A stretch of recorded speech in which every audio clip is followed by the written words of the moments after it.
Assalamualaikum warahmatullahi wabarakatuh. Sampurasun. Wilujeng tepang sareng Pak Acep dina pangajaran Basa Sunda materi Paguneman. Mangga sateacana urang sami-sami maoskeun bismillah sasarengan sateacan urang diajar. Barudak anu kalintang dipikareusna ku Bapa. Paguneman dilakonan sapopoe ku urang. Boh di bumi atanapi di sakola. Ngobrol ngawangkong dua urang atawa leuwih. Eta teh nu dimaksud paguneman. Tujuan paguneman tayalian ti ngawangun sikap silih ajena, silih pikaharti, silih pikanyaa jeung sasama manusia. Nanging kanyataanana paguneman anu teu nganggo tata krama bakal ngajadikeun hubungan komunikasi anu teu harmonis. Paguneman anu teu silih paham, teu pada ngartos, atawa mungkin ngajadikeun salah hartos sarta teu saeutik tina paguneman anu salah ngakibatkeun bengkahna hubungan papada jalma.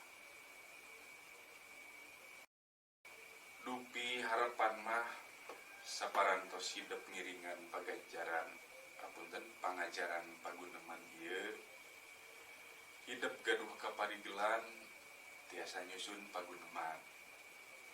Lajeng tiasa praktek paguneman nu sae numutkeun tata krama.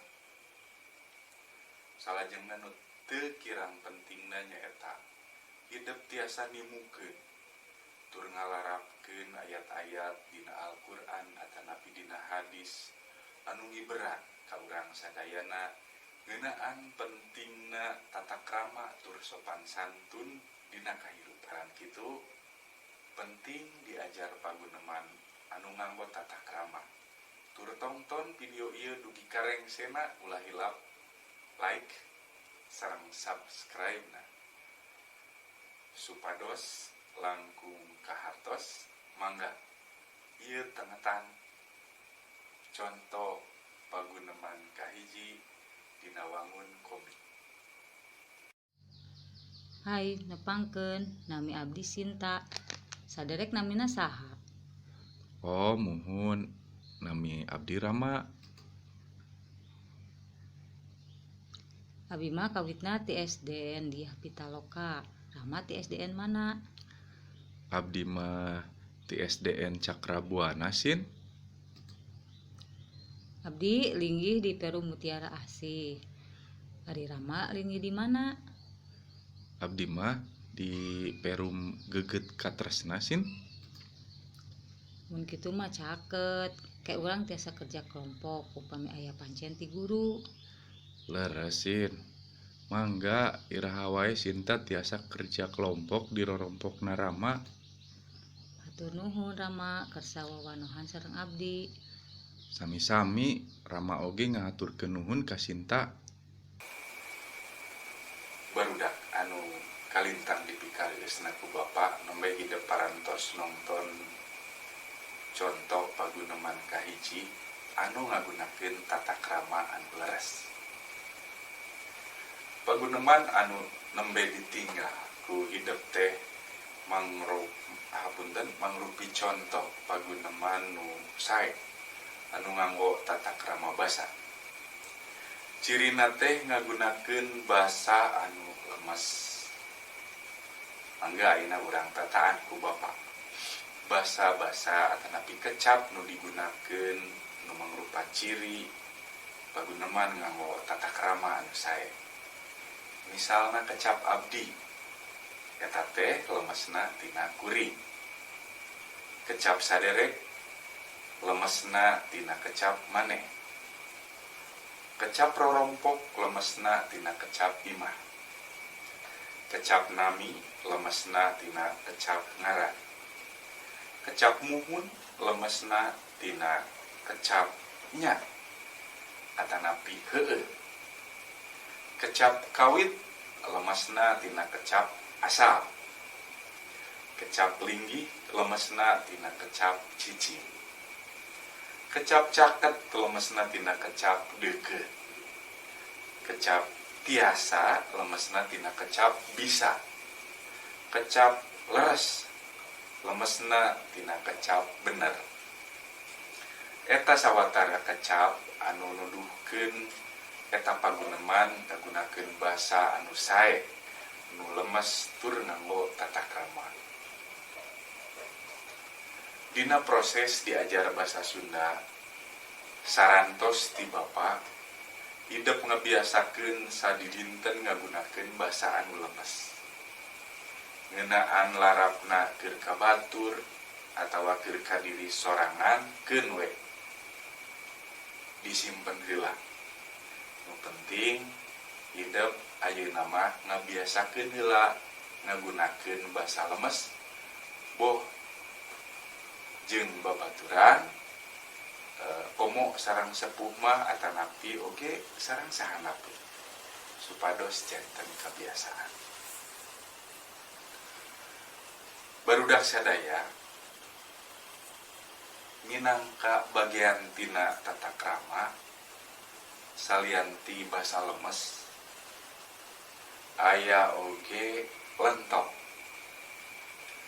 Lentong nyaeta tinggi rendahna sora nalika urang mutarakeun hiji kecap. Misalna sok sanajan kecapna lemes tapi lentongna tinggi, eta tantuna matak nimbulkeun persepsi anu lain kanggo lawan nyarita urang. Lajeng nu teu kirang pentingna oge nyaeta pasemon. Dipiharep hidup lamun nyarita teh pasemonna marahmai, pasemon teh mimik atanapi raut muka, atanapi oge sikap awak ya. Pasemon kedah marahmai, singkahan pasemon anu baketut hasil. Ya. Lajeng dina raraga paguneman oge urang kedah satuhu silih regepkeun. Lajeng oge urang kedah nyingkahan nyempat pamadegan anu lain. Lajeng oge singkahan motong omongan anu lain lawan nyarita urang. Kitu nya. Lajeng oge ulah dugika omongan teh dikawasa ku diri urang sorangan. Tah, kitu.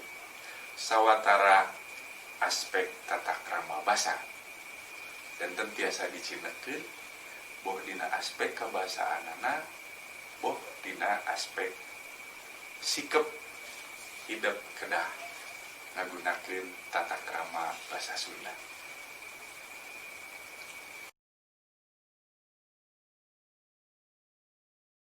Cik tingali kumaneh dompet eta naon eusina? Wah, loba duitan euy. Urang bagi dua. Pan maneh teu boga duit. Urang mah teu satuju. Nah, teu satuju. Pan urang dua anu manggihan. Tapi duit eta lain milik urang. Matak dosa.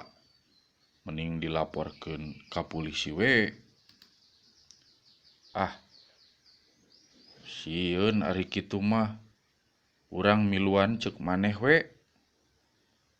Alus. Hayu ayeuna urang laporan.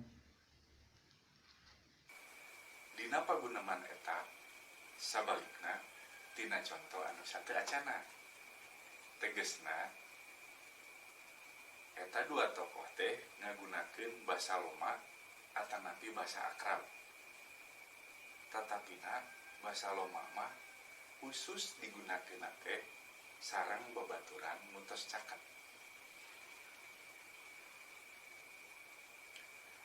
nanging sok sanaos eta contoh ngegambarkeun digunakeunana bahasa gaul atanapi bahasa loma, tapi fungsi sosial basa tiasa katepi ku tokoh Patrick sareng SpongeBob. Eta dua sobat dina pagunemanana bisa silih elingan dina jalan kasahean. Janten tiasa dicindekeun yen unsur penting dina komunikasi nyaeta bersihna hate sarta komunikasi teh tiasa ngawangun sikap silih ajen terus silih elingan sareng papada jalmi. Tah barudak anu kalintang dipikareusna ku Bapa, mudah-mudahan hidup tiasa paham tur ngabiasakeun diri nganggo tata krama dina paguneman sapopoe. Supados langkung kahartos ieu materi, Bapa baris midamel pancen kanggo hidup dipidamel di bumi nya. Tangtuna dipiharep hidup kalawan ikhlas, tiasa ngalaksanakeun pancen-pancena ikhlas diajar supados berkah ilmuna. Dupi pancen anu kahiji nyaeta cobi ku hidup Robi paguneman Patrick sareng SpongeBob anu ditongton tadi janten ngagunakeun basa lemes cekap diserat wae dina buku nya. Lajeng pancen anu kadua taroskeun ka guru ngaji hidup di bumi ngeunaan katerangan agama atanapi oge mungkin dina hadis anu ngiberan pentingna tata krama tur silih elingan sareng papada jalmi. Saupamina tos rengse mangga tiasa dikumpulkeun ka Bapa atanapi Ibu guru eta pancena minangka nilai tambih. Panutup ti Bapa sakitu bae anu kapihatur dina pangajaran basa Sunda materi paguneman dina danget ieu. Mudah-mudahan urang sadayana tiasa langkung sumanget deui diajar di bumi kitu nya sarta materi paguneman anu sae ieu anu ngalarapkeun tata krama dina pagunemanana biasa digunakeun dina kahirupan sapopoe ku hidup oge ku urang sadayana. Amin ya rabbal alamin. Wassalamualaikum warahmatullahi wabarakatuh.